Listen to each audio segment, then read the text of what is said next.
We all know the exhaustion of trying to manage our social image. It is the paralyzing weight of feeling like you are constantly performing for an audience, calculating how your choices will be judged, and worrying that one misstep will turn every eye on you. Early 20th century Austrian psychiatrist Alfred Adler proposed a radical solution to this exhaustion.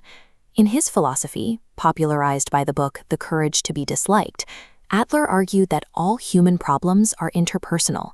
To find true happiness, he claimed, a person must systematically abandon the need for external validation. This perspective was highly controversial. In 1911, Adler severed professional ties with his colleague Sigmund Freud over a deep theoretical divide regarding why we suffer. Freud operated on a model called etiology, the idea that past trauma deterministically dictates our present emotional state. Adler proposed teleology, arguing that we subconsciously select our negative emotions as psychological tools to achieve a present goal. A person might manufacture social anxiety, for example, to avoid the immediate risk of further judgment or failure. To break free from these emotional cages, Adler introduced a concept called the separation of tasks. It is a strict dividing line in human interaction.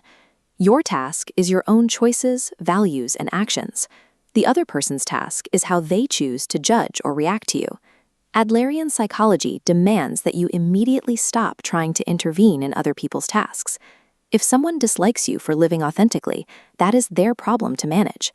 This simple, unilateral choice to ignore societal judgment offers the allure of absolute individual agency. It is an intoxicating idea. Just choose to stop caring. But when we look at the hard science of human cognition, a major flaw emerges. Biological reality prevents us from simply opting out of the social gaze. Neurobiological research, particularly the work of Dr. Naomi Eisenberger, shows that our need for group acceptance is a meticulously engineered survival mechanism. For millions of years, humans survived strictly through tribal cooperation. Banishment meant starvation or predation. This biological imperative is so absolute that the human brain uses the exact same neural circuitry to process social rejection as it does to process physical tissue damage. When a person is excluded from a group, regions like the anterior insula and the dorsal anterior cingulate cortex light up, the identical pathways that register a fractured bone or a burn. This creates what researchers call the physical social pain overlap. The profound distress of social invalidation is a hardwired physiological alarm system. It is a survival mechanism that forces the human organism to restore relationships to avoid the evolutionary threat of isolation. Existential philosophers arrived at a very similar conclusion from a different angle. In the mid-20th century, Jean-Paul Sartre argued that the very concept of an individual self cannot exist without an outside observer to validate it.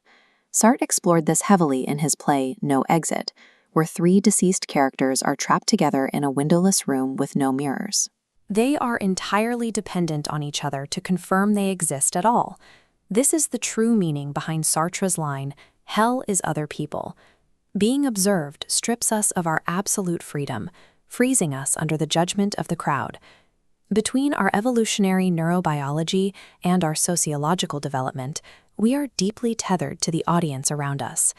Our bodies and our identities are co-authored by our communities. But here is the cognitive twist. We are biologically terrified of social rejection. We feel like we are constantly on stage. Yet the audience we fear is rarely paying attention to us. Cognitive psychologist Thomas Gilovich identified this distortion as the spotlight effect. Because we are naturally egocentric, we experience our own actions with heightened salience. When we guess how much someone else notices us, we use our own intense self-awareness as an anchor and fail to adjust that estimate downward to match reality. Gilovich proved this empirically in the year 2000.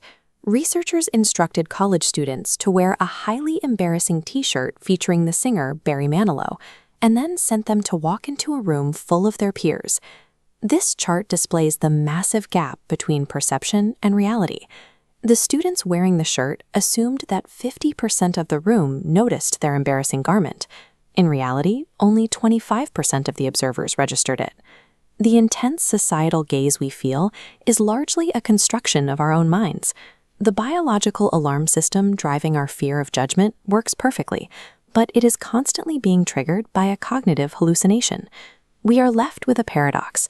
While our evolutionary biology dictates a need for connection, we can actively recalibrate our perception of the societal spotlight. This is where Adler's separation of tasks becomes incredibly useful. While it fails as an absolute life philosophy, it serves as a highly effective clinical tool for protecting yourself in specifically toxic situations.